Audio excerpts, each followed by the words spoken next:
Our Gospel reading for this week comes from the 9th chapter of the Gospel of Luke. Now, about 8 days after these sayings, Jesus took with him Peter and John and James, and went up on the mountain to pray.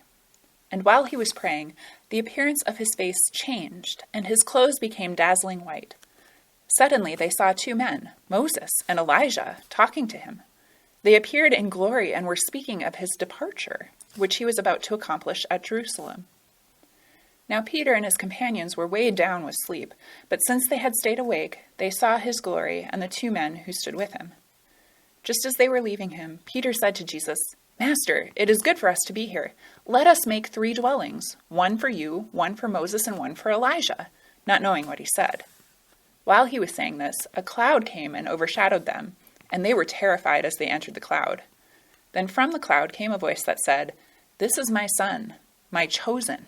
Listen to him." When the voice had spoken, Jesus was found alone, and they kept silent, and in those days told no one of any of the things they had seen. On the next day, when they had come down from the mountain, a great crowd met them. Just then, a man from the crowd shouted, "Teacher, I beg you to look at my son. He is my only child. Suddenly, a spirit seizes him, and all at once he shrieks. It convulses him until he foams at the mouth. It mauls him and will scarcely leave him. I begged your disciples to cast it out, but they could not."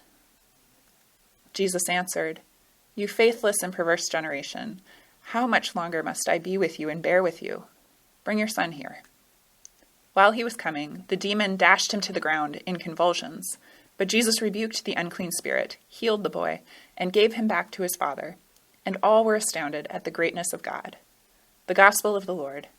Praise to you, O Christ.